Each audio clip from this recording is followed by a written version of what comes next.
Good morning, Mara. It's Saturday, so I don't know what day it is. What day is it? It's October 3rd. Apparently it's October 3rd, which is a perfect day to talk about making friends in college. Okay, so as you may have noticed during your first week, it's actually not all that hard to make friends in college, as long as your definition of making a friend is meeting someone with whom you have literally anything in common. You've got the people in your classes, the people who live on the same floor as you in your residence hall, the people who signed up for the same clubs you did. Like, all day, every day in college, you're surrounded by people with whom you have something in common. Even random strangers you walk by in the quad, those people have a lot in common with you. It's not just that you go to the same school. Because you had to choose to apply, then be chosen by the admissions people, and then choose to accept the offer of admission, a lot of very similar people are going to end up going to the same school.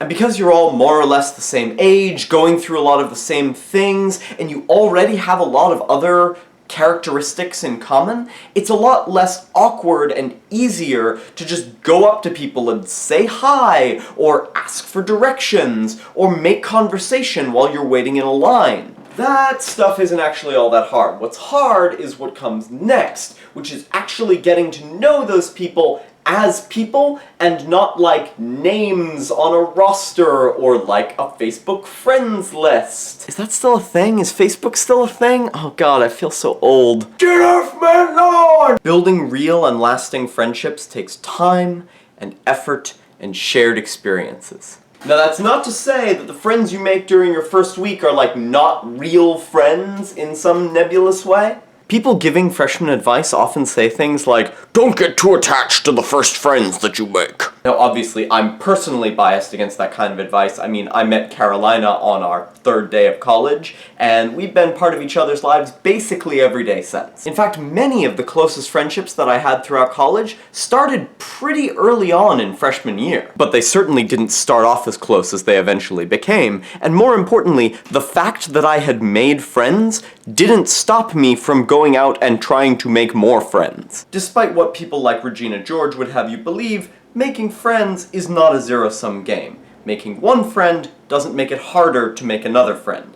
It makes it easier. However, it is true that in college, just like in life, you have a limited amount of time to do a virtually infinite number of things worth doing, and that includes making friends. During orientation, it was pretty easy to meet people, right? Because that was like your full-time job for that entire week. All you had to do was go out, have fun, socialize, and make friends. But now that classes are starting, it gets a little more complicated. Because right at the time that's so important in a friendship, the time after you've met one another and become acquaintances, but before you're really like close, good, true friends yet, you suddenly have a lot less free time to spend purely on socializing. Which is why you need to be strategic about how you spend your time. So it's no secret that I'm a big fan of playing strategy games. I mean, there's a reason my desk looks like this. And one of the ways in which a game can be strategic is by limiting the amount of stuff you can do in a given period of time, right? Like in chess, you get one move. For every turn, you can only move one piece before your turn is over and the other guy gets a chance. So when you make a move in a game like chess, you don't just want that move to serve one purpose, you want it to be doing multiple things with the same move. For example, you might want to be threatening to capture an opponent's piece while protecting one of your own from capture. And life in college is a similarly strategic situation, right? Like, there's enough stuff to do on a college campus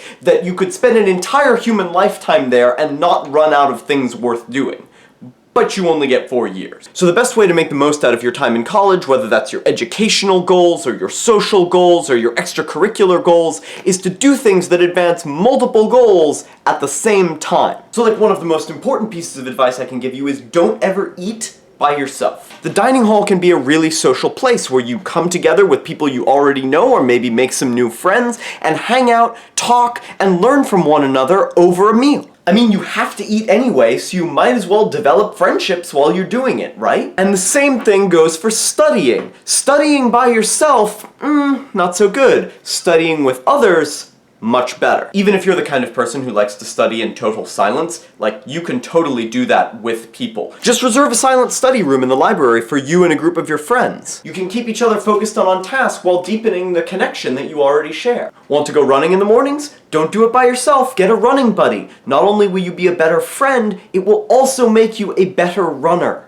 Going to the first meeting of a club that you've never been to before? Bring a friend along. Even if you end up hating the club, it'll be a funny story that you now share. Obviously, clubs, classes, events, these can all be great ways of meeting new people, but they can also be great ways of strengthening the friendships you've already made. That obviously applies to the notoriously non-existent college parties as well, but I find that lasting friendships tend to be built on something a little bit stronger and more reliable than the kinds of connections you can develop at these purely theoretical social gatherings. If you're planning to go out for the evening, go out with a group of friends. It'll be a lot more fun that way. Now, obviously, it helps to get everyone's contact information so that you can stay in touch over texting and Facebook and Instagram and Snapchat and get off my lawn! But you might be able to make use of technology in other ways as well. For example, your school email may auto-populate someone's email address if you just type in their name as it appears on their student ID. So just by learning someone's name, you have one way of potentially getting in touch with them, even if you didn't exchange contact info. Whether you're reaching out to them to meet up for lunch, or go study together, or go to a special event,